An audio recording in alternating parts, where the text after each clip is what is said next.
Hey everybody, welcome to OVW No Holds Barred. Today we're joined on the show by a true cornerstone of OVW, a man who made his name on the biggest stage possible in WWE, shared the ring with some of the biggest stars of all time, and now dedicates himself to passing on that knowledge to the next generation. You'll know him as Eugene, but we are thrilled to be joined by Nick Dinsmore. Nick, how are you? Hello, what's going on, Lewis? Really good, thank you. Really appreciate you making the time. I'm not even gonna lie, one of my favorite wrestlers growing up. This is a really cool moment for me, so I appreciate you being here. But this is a show about OVW, so I thought I should ask, could you tell us a little bit about your relationship with OVW, how you've been involved with the company over the years? So I graduated high school in 1994 in Southern Indiana. I went to Our Lady of Providence High School, which is in Clarksville, New Albany. And when I was a senior, I was in the homecoming court. I didn't make homecoming king, but I was in the homecoming court. And we had a big school assembly one day, and as I was walking, they said, Nick Dinsmore wants to become a WWF wrestler someday. So there was a girl, I'd seen her in the hallway. She was a sophomore. She came up to me and she said, my dad has a pro wrestling school. It's in Jeffersonville. And that was the Nightmare Danny Davis. That was his daughter, April. I went to school with her. And in May 1st of 1996, I enrolled in the Danny Davis School of Professional Wrestling. I had my first match September 1st, 1996. And then I believe, when did we get our first TV? When was the first TV of OVW? That was 1998. January 98, we started doing TV there.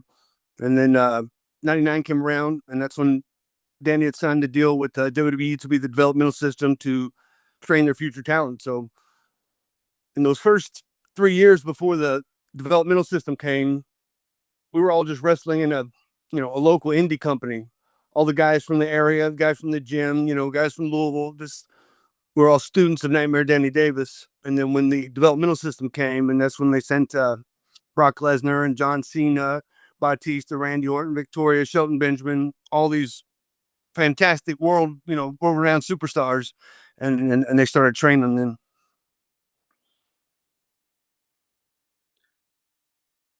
That's yeah, it really such a huge moment, I think, in the history of honestly the WWE as well as OVW, and you're still involved today, right? Like you're a trainer now, you pass on that knowledge. So I was actually thinking about guys like Cena, Orton, Batista, Brock, who came through in the OVW heyday. Do you see any current talents at the moment who have that same it factor you spotted back then? Maybe guys you train, maybe guys that you've been showing the ropes to, somebody who maybe stands out?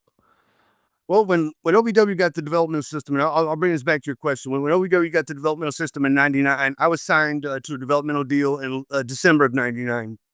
I had 3 years of experience, so I was the one in the ring, along with Rob Conway, along with Doug Basham, along with the Damager Danny Basham, that would wrestle all these WWE talents. We would be in training in the classes with them, in training classes, but then also wrestling them on the live events. When I was the coach at the Performance Center, WWE Performance Center, NXT, in 2013, I didn't necessarily wrestle against them in live matches, but I was again in the training setting. And Braun Strowman, Chad Gable, Becky Lynch stood out right away. Charlotte stood out right away. And I was there when they were all first coming in. No, not the girls, but when Braun Strowman and Chad Gable were first coming in. And I thought they had incredible mental talent. Chad Gable's such a special worker, isn't he? Right now, I think he's possibly one of my favorites, actually, across the whole company. In fact, you won't remember this, Nick, but I do remember meeting you a while back. You were working PCW in England, and so really brief background on me. I do a little bit of stand-up comedy. I reached out to you because you were, like I said, you were one of my favorites growing up, and at that time, I had a show that I was trying to do a backstage segment for. You cut a promo with me. You might not remember this, but I was walking around backstage like, oh, I'm not confident, and then you appeared and you were like, Lewis, you need to get out there, you need to give it all that energy. And in that moment, we re-recorded it because you told me you need to give it more energy towards the end, more excitement, more passion, and that made me think you kind of taught me there really briefly how to cut a promo. So if you were going to give somebody really basic promo advice today, what do you think you would tell them? What are the basics? Pull your dick out. That gets a reaction. He's over.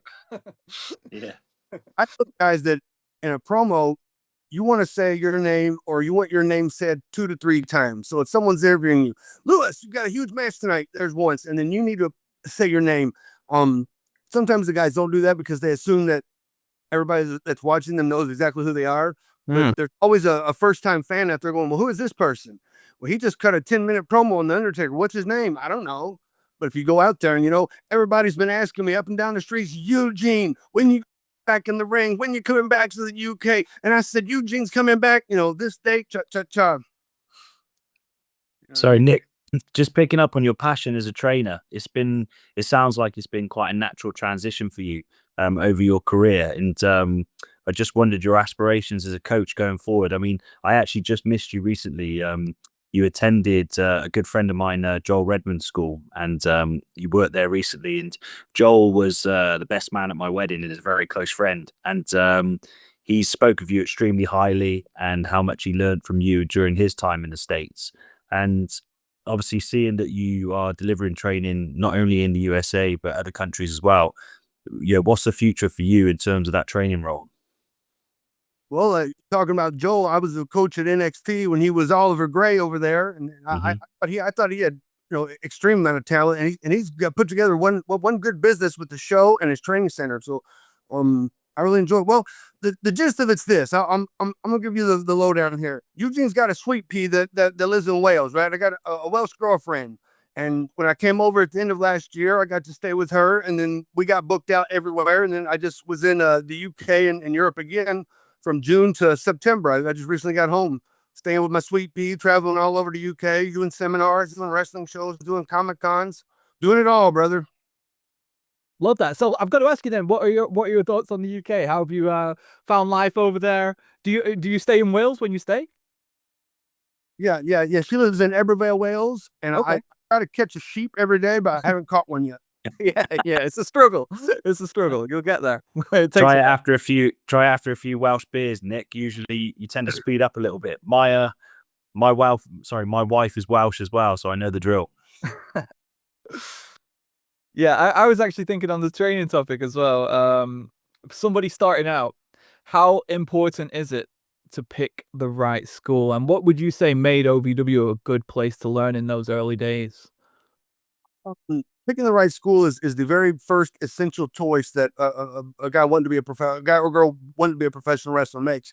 You have to be trained with somebody that knows the business, isn't going to hurt you. But for me, if they haven't been around multiple companies, and I mean bigger companies, they might not be as what's the word? I don't know.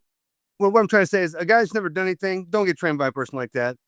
Go with somebody that's got a resume and a reputation. I started training probably 1998. It was just something that you know, I took a fancy to or whatever. I was training at OVW, the non-developmental talent, non-WWE developmental talent, the guys that were moving there to try to get signed. Like Johnny from the Spirit Squad moved there, and I trained him in the class for non-contract talent. JTG and Chad. Armando Alejandro Estrada, little referee named Chris K, and then I don't know if you remember Lamont, that was JBL's little black butler. Do you remember that? Oh yeah, that's right. Yeah. Early 2004-ish. Yeah, that's right. Yeah. That's right. Those were all guys that were in my class that ended up getting signed. Chris and Muhammad Hassan was there too, and Chris Chris Pavone. On the topic of Muhammad Hassan, in fact, you had one of the all-time moments, right? You had a pretty unforgettable moment at WrestleMania 21 with Hulk Hogan. He just passed away. And that was a moment that actually stuck with me as a kid growing up watching wrestling. How does that moment actually stick with you now? How do you feel about that moment? Well, I mean, what am I supposed to feel about it? You know, I had my WrestleMania moment in the ring with Hulk Hogan at WrestleMania. Does it get any bigger than that? I mean, I got the T-shirt, I got the teddy bear, I got the action figure, and you know the best part about having your own action figure is you get to play with yourself in public. You're living the dream. You're living the dream. Uh, Anything with Hogan, right? Anything. And to have Mark Capani, Muhammad Hassan there, and I'd known Davari for a couple years. Those were two of my friends. So it was like our WrestleMania moment with the Hulkster. for sure. And Muhammad Hassan as well. I genuinely thought a great, unreal talent. An unreal talent, and kind of unfortunate that he wasn't able to take it further. It's just like a case of the zeitgeist, the sign of the times sort of thing. But the guy's talent was unquestionable. If you were to bring the Eugene character back for a modern run now, would you? How would you reinvent that for modern audiences, or who would you want to face right now? Who's there? Would it be a guy like Chad Gable, for instance? I guess it would be whoever's in the main event. I want to come in hot, brother. I want to be in the storyline. I don't want to come just traipsing back in. For sure. I don't know. At my point now, I'd be lucky just to get the guy that didn't hurt me. You know what I mean? What is your views on this, Nick, in regards to this evolution, if you like, of the strong style, the Japanese style, the family style, the entertainment style? I mean, yeah, me personally, I believe wrestling is a whole prospect. There's something for everybody, but I think it's fair to say in the modern market, as you just sort of referred to, there's a lot more risk taken potentially. Sometimes people are outdoing each other with some dangerous stuff, perhaps. I mean, what's your take on it? I don't know, because they've constantly said that the whole time I've been in the business. Every new era of guys was doing more and jumping higher. And is that just a fact of trying to outdo whoever did it before you? Or is it for the fact that that's how they feel they're supposed to get a reaction, because their ability to perform might not be as good as their athletic ability? I don't know. Because I don't see these guys also do just the live events.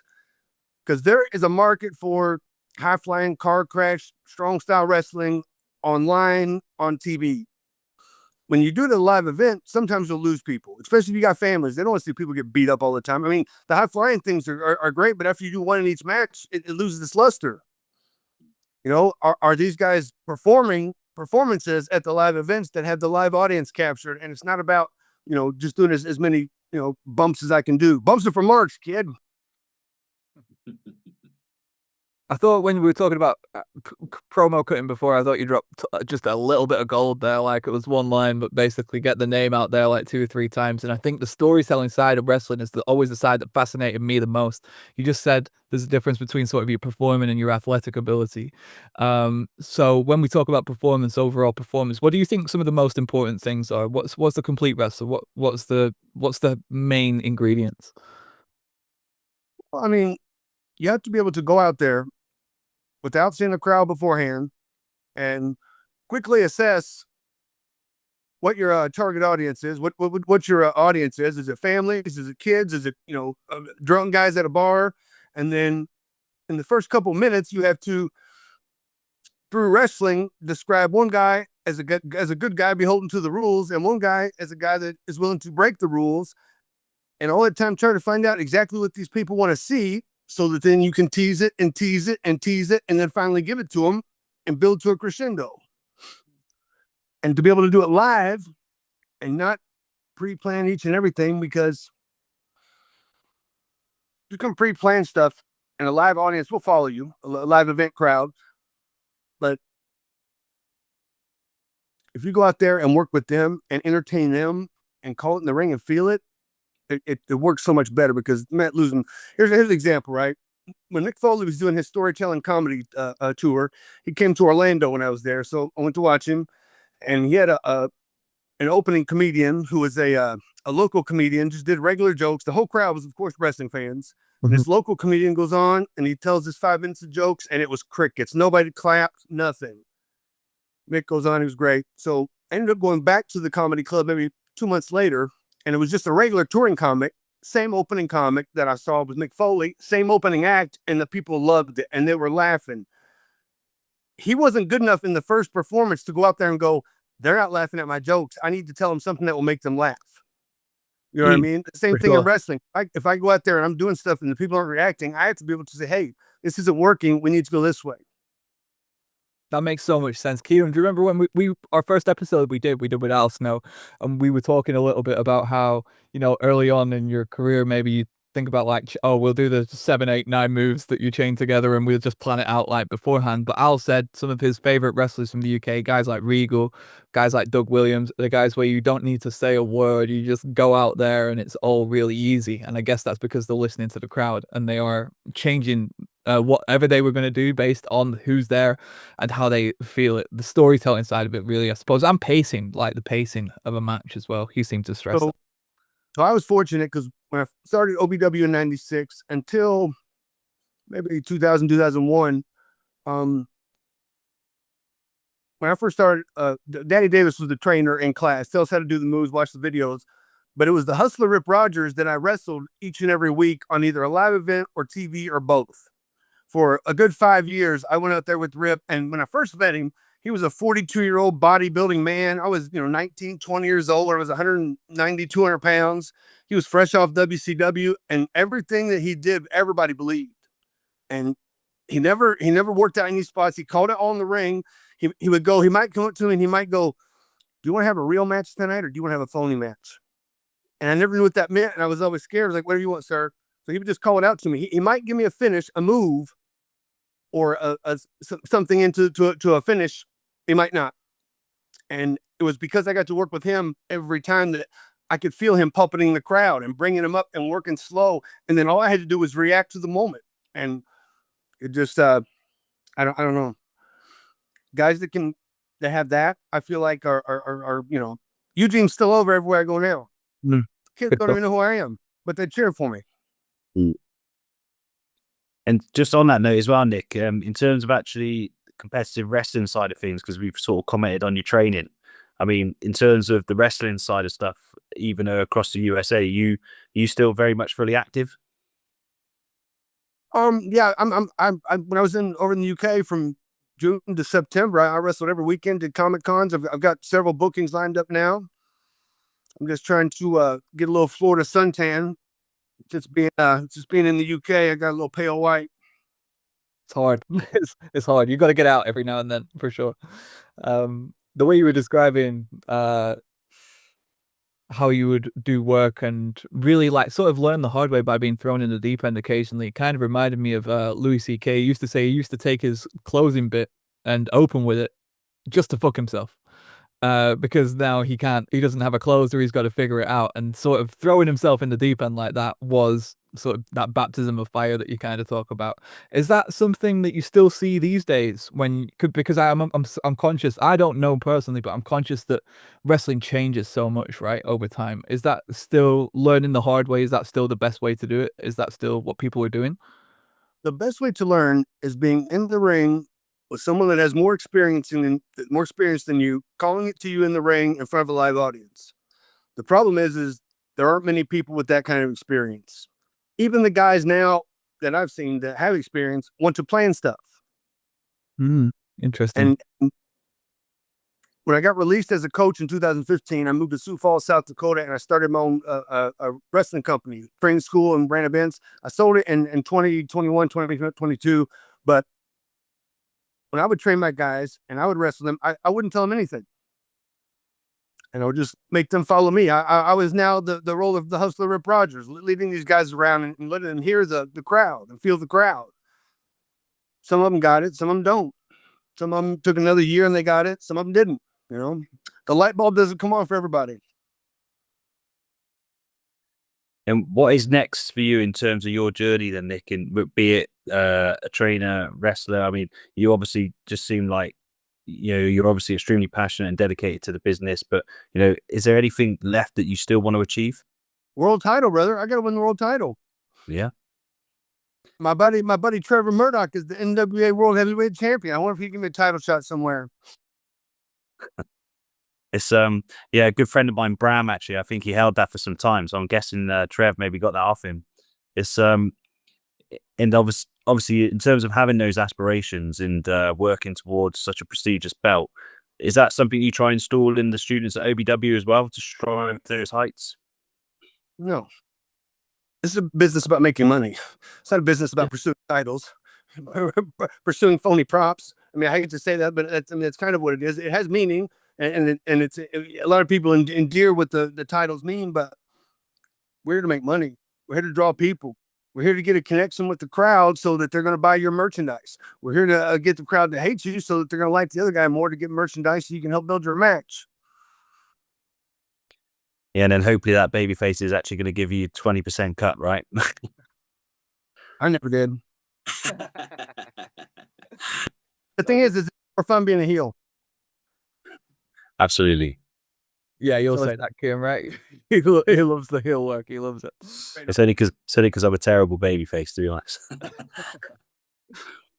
So people are natural faces and natural heels. Is that always true, or is for me that is, you know, like, I mean, for me that is true. I've always felt like I'm a better baby face until I had about 7 or 8 years in, and then I knew what to do as a heel, and I knew what facials to make, and I knew what things that are what a heel would do, but I had to, you know, I had to learn how to be a heel because it didn't come natural.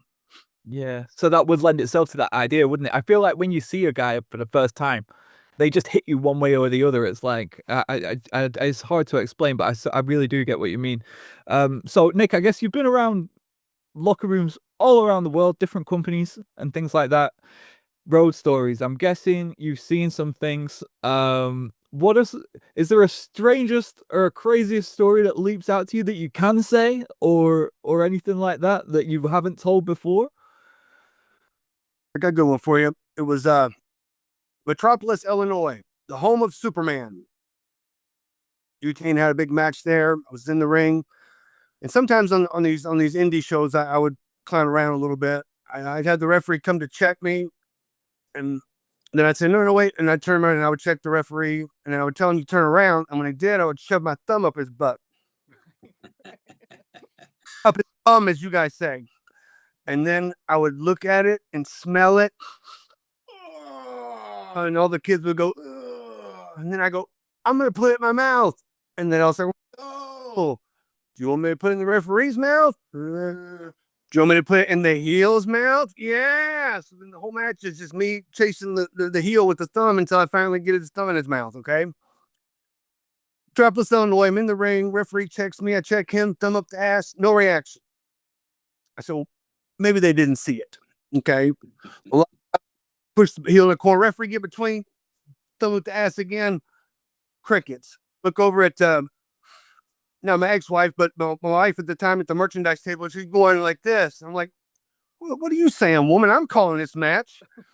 I did it a third time up the referee's backside, and I said, no reaction. I said, referee, what's wrong? Have you got rectal itch? Match went on. After the match, we're in the car. My wife goes, please tell me that you knew. Knew what? Apparently, before the match, in the ring, the referee was in the ring. His wife was in the ring. He's crying. He's getting an award. This is the last match that he's ever going to referee, and he wants to referee former WWE superstar Eugene because he has inoperable colon cancer and 6 months to live. That's wild. That is wild. Eugene is no longer allowed in Metropolis, Illinois. Yeah, you're definitely a villain there now. yeah, you can work and heal that night, I guess. That's unreal. Honestly, this has been a really cool chat, and I really do appreciate it. It's been really great, and I'm thankful that you made the time. So we've talked quite a lot about the early days in OVW. We've talked about coaching and everything like that. If you had one, I think we've discussed a similar sort of thing, but if you just had one piece of advice, young kid, he says he wants to be the next John Cena, and he's serious about it, what do you tell him? What do you tell that kid? Burn your boots. Don't get in the business, kid. That's what I tell him every time. Give up now. This has been inspiring. It's a completely different road now than the road I took to get there. You know, How so? I mean, I'm part of the Performance Center NXT, but I didn't have to be talent coming in doing I mean, those guys are killing. I mean, not killing themselves, but they're working extremely hard. We were drinking every Saturday night, and then we're getting up hungover and going to wrestle on Sunday. You Right. know, going to the bars, showing off because we were on TV. You know, these guys are workhorses. It's almost as though these days I feel like the athleticism is way more a priority than the character building side almost. I know they're both equally important, but I feel as though there's more priority to who's got the most unreal moveset as opposed to who's really going to take us on a journey. Is that fair, or is that a bit of a simplification? I mean, it could be, but it could also be that maybe this guy does have a good character, but the company's not writing him anything to where he can talk. You know what I mean? If they don't want to push the character, then it really doesn't matter. Yeah, definitely. You know? Yeah. I don't know, because I don't follow any of it, currently closely. I see it on social media, so I can't really get away from it, but I don't really follow it. Sometimes I see a match from somebody I know, I might stop and watch it. I might watch WrestleMania at a friend's house, but not really on it. Oh, that makes sense. That makes sense. I guess, like I say, cool interview to do this, because you were one of my favorites growing up. So I appreciate you making the time again, and thank you very much. This has been really good. I appreciate it. All right, brother. Have a good night.